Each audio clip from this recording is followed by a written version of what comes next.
Welcome back to On the Edge with me, Theo Chalmers, and my special guest, Anthony Beckett, talking about Mars. So just before the break there, we were teasing you with the face on Mars, and this is going to be good, this section. So, right, without further ado.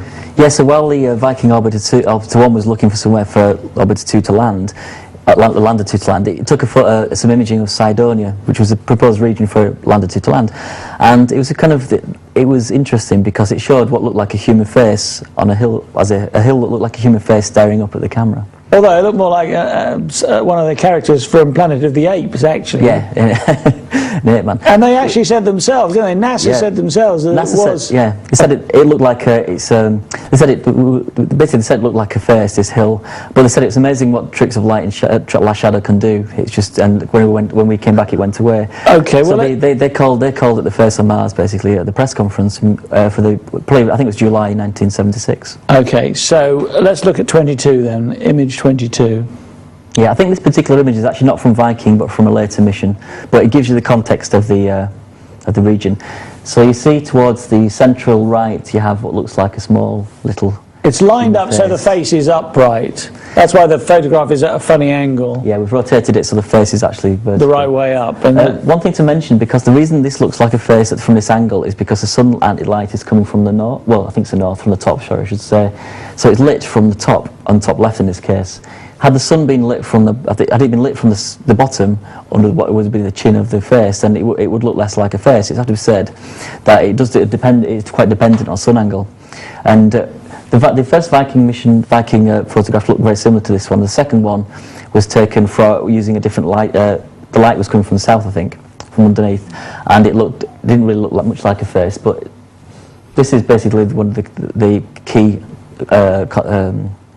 controversy, basically, to do with Mars. And there are also lots of other really interesting and unusual rock shapes surrounding this this face as well, aren't there? Like pyramids. And yeah, to the five-sided pyramid. If you've located the point where you think the face, basically, it's kind of the centre right, kind of just this to the bottom. Well, diagonally to the left, bottom left. If you go down, you see one object and a crater, and then another kind of bright object. You can't see it in very much detail here, but that is basically became known by researchers as the D&M pyramid. It was named the D&M pyramid by a guy called, two people, Dimitri and Molinar, who were two electrical engineers. And what they had done, they were looking for images of the face. They were trying to do an image analysis of the face, and they were looking for the two Viking frames of the face, so they could process the images and get more information out by having basically different lighting conditions to at least get more information out, basically. And in doing that, they managed to find the second frame, which showed this what they dubbed the D&M pyramid, which was a five-sided pyramid, and it seemed to be kind of.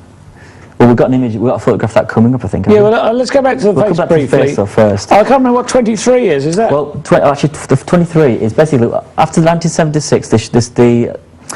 The face on Mars image became kind of but it's in all popular culture. There were still films that reference it. It was in all sorts of media. It became quite well known, and it was always a bit of a joke at NASA as well. But independent researchers were still looking at they're looking at the possibility that this might well have been an artifact left by some other civilization on a planet for someone else to see and find evidence of intelligence on a planet other than Earth, effectively.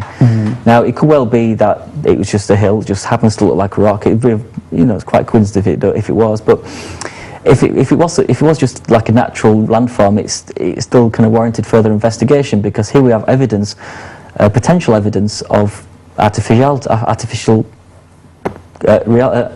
constructs on Mars. Yeah, so created by sentient beings. NASA just made it into a joke, basically.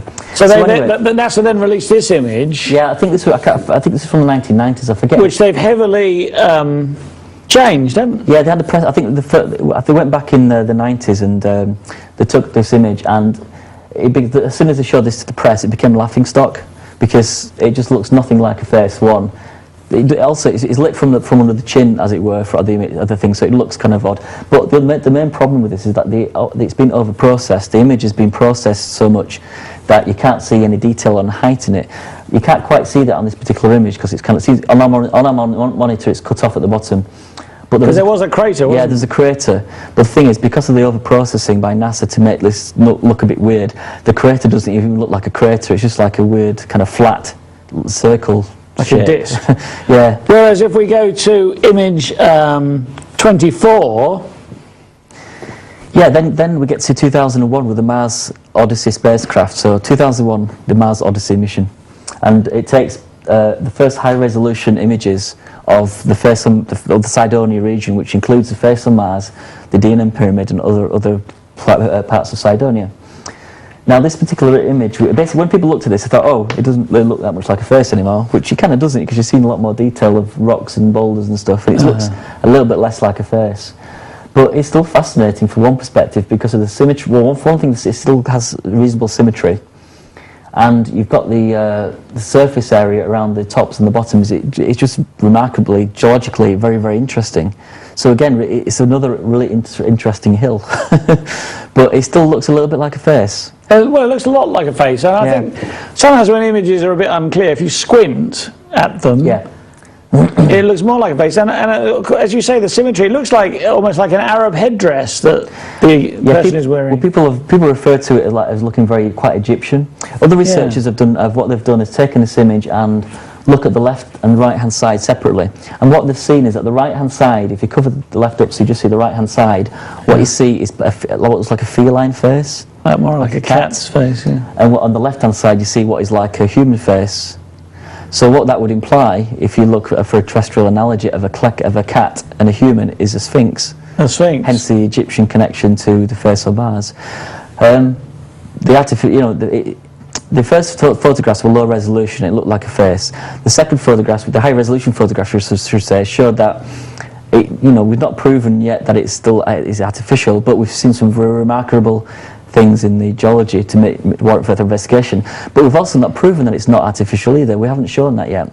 And interestingly enough, NASA claimed it wasn't interested in this particular object in this particular region, but it was around this time the most heavily photographed area on Mars. And that's kind of interesting in its own right. It is interesting. Okay, well, let's look at this five-sided pyramid. Let's look at number 25. This is also in Cydonia.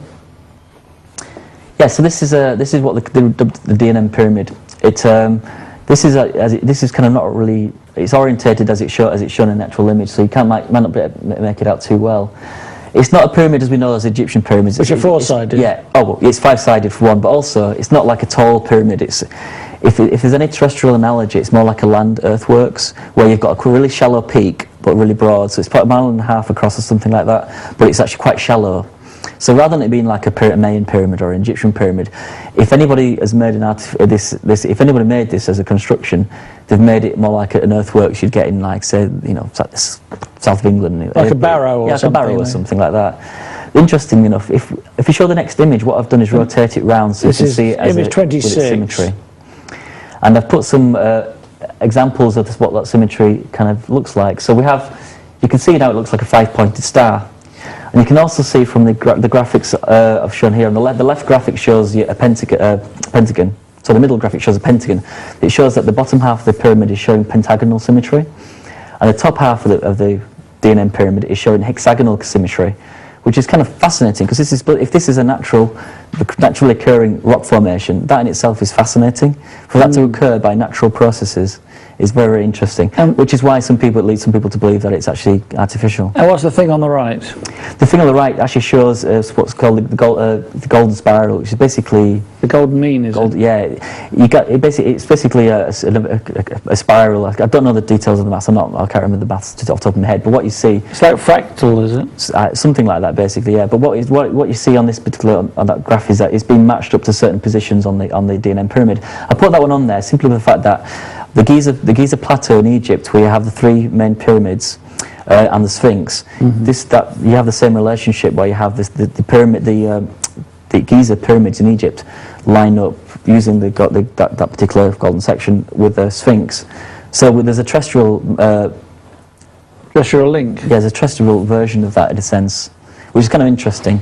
And again, it's an Egyptian connection of sorts, but then it's just kind of interesting, I suppose. I can't really go beyond that because I have no more Oh, well, okay. to go with, but yeah. But there are more exciting things, aren't there? Well, in this region. Well, with that alone, for that to happen like by natural processes is kind of is quite kind of far fetched to say.